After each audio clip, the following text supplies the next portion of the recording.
quarta-feira, onde vamos considerar a parábola da vinha descrita, contada por Jesus, e vamos lá para Mateus capítulo 21, vou localizar aqui na minha Bíblia, uma versão diferente de Isaías, mas uma versão correspondente que o Senhor Jesus apresentou, registrada por Mateus, capítulo 21, versos 33 até o 43. Então, ali, neste texto agora de Mateus, Jesus agora vai desenvolver o tema de Isaías capítulo 5, lançando um pouco mais de luz sobre o caráter e as ações do dono da vinha e aquilo que ele realizou em favor dela. Eu não vou fazer a leitura, mas a parábola nos dá conta de que um proprietário arrendou a sua vinha a uns lavradores e se ausentou, foi para bem longe.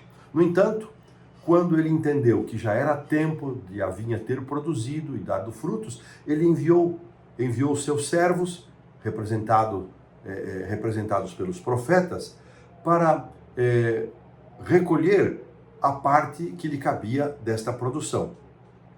E os lavradores, o que fizeram? Espancaram esses servos. Finalmente, o proprietário enviou o seu próprio filho, simbolizando Jesus, e eles também mataram, espancaram e mataram. Pensava o dono, vão respeitar o meu filho porque é o herdeiro, mas eles não respeitaram. Pelo contrário, eles disseram, é o herdeiro, vamos matá-lo e assim tomaremos posse da vinha. O que mais poderia ter feito? O Pai nos amou tanto que nos deu o seu Filho unigênito para que todo aquele que nele crê não pereça, mas tenha a vida eterna. Esta pergunta, o que mais Deus poderia ter feito, que é o tema da lição desta semana, vai aparecer aqui também de forma interessante. Veja que depois de Jesus contar esta parte da parábola, então nos diz que Jesus, aqui mencionando, Perdão aqui que eu me perdi, só um minutinho. Tá, agora sim.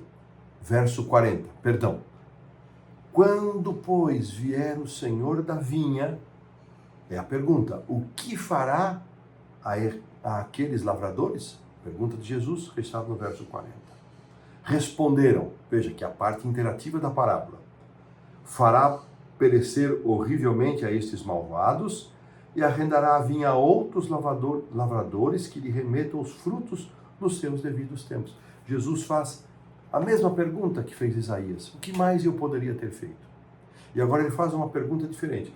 O que mais esse dono poderia ter feito? Ou o que ele deixou de fazer para que aqueles lavradores agissem dessa maneira? No entanto, ao fazer a pergunta, aqueles que ouviram a parábola disseram, ele vai eliminar estes lavradores maus, vai fazê-los perecer e vai entregar a outros. Então, permanece a pergunta.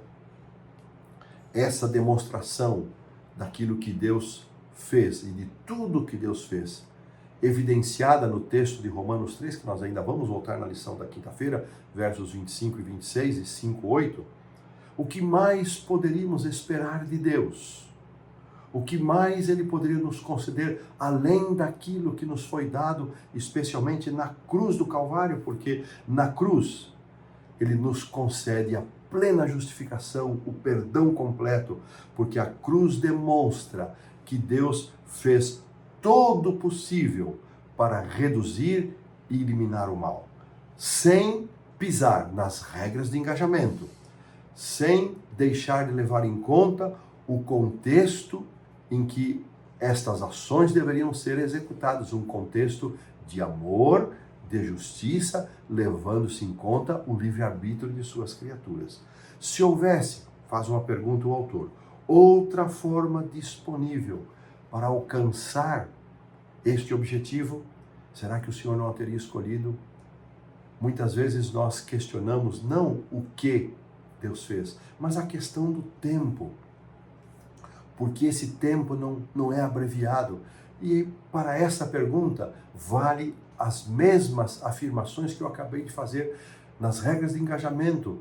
levando-se em consideração isso, nós sabemos muito pouco dessas regras e sabemos muito pouco das motivações pelas quais Deus as estabeleceu e quais regras foram estabelecidas. O tempo é uma dessas questões. Nós sabemos que ele faz parte dessas regras, mas ao nosso ver, no nosso entendimento, Deus já poderia ter eliminado o mal de uma vez por todas, mas Deus ainda não o fez. E se ele não o fez, ele sabe o que está fazendo. Volta a pergunta, o que mais ele poderia fazer? Se ele deu tudo, se ele fez tudo que era possível, isso está demonstrado na cruz. Então, meus queridos irmãos, quando houver alguma dúvida, alguma angústia que surja de nossa parte em relação àquilo que Deus poderia ter feito ainda, ou aquilo que Deus vai fazer, olhemos para a cruz, olhemos para o sofrimento do Senhor Jesus, porque nele, na cruz e no seu sofrimento está a demonstração, a evidência de todo o amor de Deus, de toda a sua justiça, de tudo aquilo que ele poderia fazer, está sintetizado, simbolizado na cruz do Calvário. Quando olhamos para a cruz, vemos quanto sofrimento e dor o pecado causou, não só a nós, mas ao próprio Deus. No entanto, a liberdade inerente ao amor era tão sagrada, que Cristo se dispôs a suportar tudo isso em nosso favor, ao invés de destruir o mal pela raiz imediatamente, pela força como ele poderia ter feito. Quando lemos Isaías, aquelas letrinhas pequenas que aparecem, 53:4, o autor faz uma pergunta. Quais enfermidades? Porque lá Isaías menciona que Cristo suportou nossas enfermidades, nossas dores. Quais enfermidades e dores Cristo suportou na cruz?